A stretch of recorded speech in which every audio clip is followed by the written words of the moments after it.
The foot pedal right under your steering wheel, okay? Just push it all the way down. Go ahead and fix it however you like, okay? Okay, these two right here are your brakes, okay? The yellow is for the tractor that you're in. You're driving. The red, the trailer is for the back, okay? These act like the handbrake for a car, okay? As long as these are on, your truck will not go nowhere. Without you don't have to have your foot on the brake, it won't go nowhere. Okay, then you got your regular foot brake, which is your service brake, and you got your accelerator, okay? Right here, you got your two air gauges. These are your lifelines, okay? These lets you know how much air you have in your whole air system. Okay, you see the S right here, and you see the P up there. That stands for primary. That stands for secondary. Okay, so you got two tanks. They're for the same. There's not one for a different tank or none. It's all for the same thing. This is just the backup. Excuse me. Okay, so now we're gonna go ahead and start. Before I start though, there's three things that the examiners only care about on test day for air brakes, okay? Number one is you gotta say the name of the test before you actually start the test. If you start the test without saying the name of the test, it is a fail, okay? Number two is you gotta give a proper reading. If you don't, it's not a fail, but you're gonna let the examiner come into your conversation, and you don't want that because that's gonna get you very nervous, okay? By what you're probably asking yourself, what do you mean by a good reading? So for right here, we're gonna be going off this air gauge. So every time we give a reading, just say it's at 60, it's at 99, it's at 103. Don't say it's at around or about, or it looks like it's around. Don't say that. If you say that, they're gonna be like, no, where is it? And you gotta give a full, proper reading. Now again, like I said, it might fall a little bit above a hashtag, okay? It might not land exactly on the 60 or the 100. Let's say it's a little bit under it. Just try your best to try to estimate what number it's at. Again, like I said, you could be no more off than 3 PSI. If you're off more than 3 PSI, that is a fail. Okay, now this is where they might ask you too. If you're off by a little bit, they tell you, are you sure? They're trying to tell you, you know what, that reading is wrong. Let's try another reading. And give them a different reading, and hopefully you get closer to the number that he wants, okay? Number three is you gotta say if it's a good or a bad test and the reason why, okay? So those are the only three things they care about. That's all they want you to say. You don't gotta verbalize everything you're doing. You can if you want to, if that helps you out, no big deal, they don't care. They just want to make sure those three things are present, are said, okay? Now, the way I'm going to do it, I'm going to verbalize maybe a little bit more than I should, but that way you know what's going on and why I'm doing what I'm doing, okay? But generally, this test could be done in less than 3 minutes, okay? So I'm going to go ahead and break it down, step by step, all that stuff, so you understand what's going on with the truck, okay? So I'm going to go ahead and start. The first thing I did, remember, we checked our wheels outside, remember that? Okay. So you come inside, okay, examiner, my wheels are chocked. Next is my seatbelt. Seatbelt's not ripped, torn, or frayed. It's properly mounted to my cabin and latches and unlatches properly, okay? Your seatbelt's on now. Next, okay, I got a primary and I got a secondary air gauge, but I'm gonna go off my primary for today's reading. So all my readings will be coming from my primary. Okay, now I'm gonna go ahead and turn my key to the on position so I can see where my primary needle sits.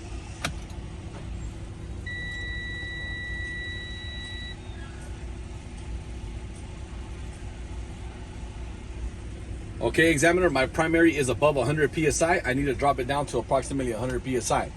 So I'm gonna go ahead and fan my brakes. As I do that, it drops my air pressure.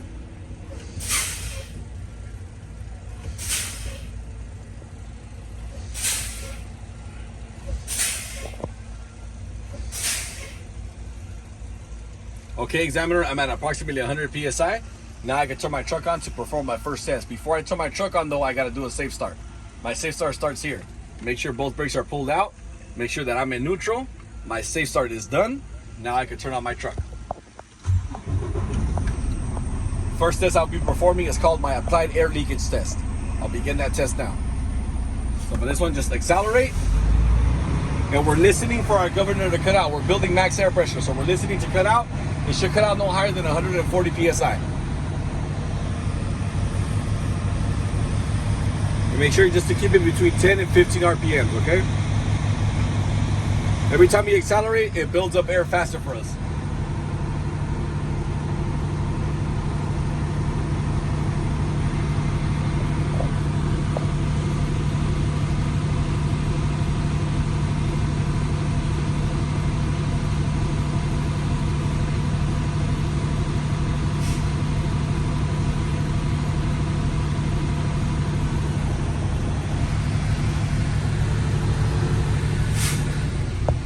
is it. My governor cut out at 139 psi. This is a good test because it cut out no higher than 140 psi.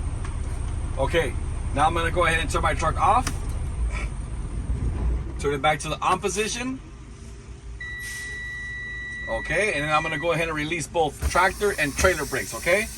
I'm gonna let the air settle there and I'm gonna let my needle synchronize.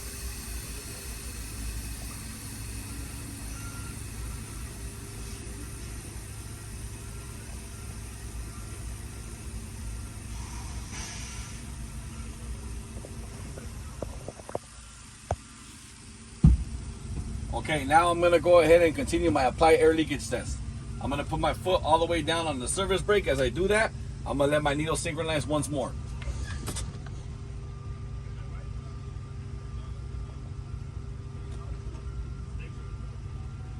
Okay, examiner, my needle stopped moving. I'm at 97 psi. On test day, I'll have my phone here with my timer ready. Turn it on for 1 minute. I can lose no more than 4 psi in this minute. Let's just say for time's sake, your minute is up. You're gonna stop your timer. Your foot's still on the brake. Okay, examiner, my minute is up. I'm still at 97 psi. This is a good test because I didn't lose no more than 4 psi in this minute. And now I can remove my foot from the brake. So don't move your foot till you tell me all that, okay? All right, examiner, my next test is called my low air warning test. For this test, I'm gonna fan my brakes again, and I'm listening and looking for my light and buzzer to activate on my dash. They should activate no lower than 55 psi. I'll go ahead and begin that test now.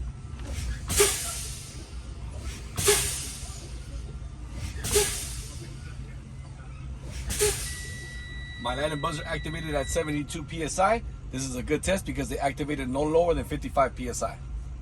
Now I'm going to perform my last and final test, which is my spring brake pop out. For this test, again, I'm going to fan my brakes again, and I'm looking for these two to pop out no lower than 20 psi. I'll begin that test now.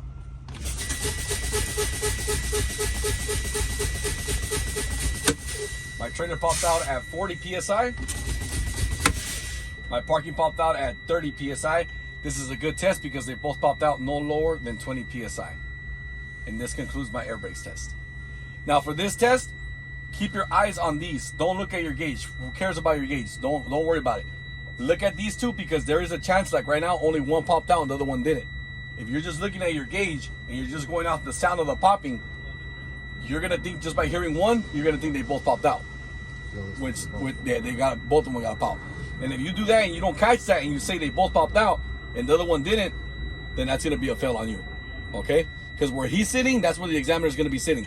Okay, and from his view, he can see perfectly if they popped out or not. Okay? One thing that can help you out too, let's say you missed it. Let's say you blinked or you move your vision for a bit and that's when it popped out on you and you're not sure. You can reach out and touch them. If you do, that's a fail. So you can't touch them at all. But what you could do is you can lean forward, and if you see these little notches right here, if you see the notches, they popped out. Because if they didn't pop out, see, you can't see that notch. Nice. Okay? That's a little help that can help you out, just in case you missed it. Okay? Now, generally, they should pop out together. They should. But every truck is different. Some have less of a leak, more of a leak, or a little bit, or whatever. And then that might be the case. That might be the situation. But they should pop out together. But you don't want to risk it. You never know. Okay? So just keep your eyes on the valves. Once it pops out, then look at your gauge, give the reading. And if you need to continue for your next one, then keep going. Popped out, then give the reading. Okay? That's how that test goes. Thank you, bro. Any questions? Thank you, bro. Thank you. Okay, we're not done yet. Okay, you guys could actually stop that video though, and then start a new video.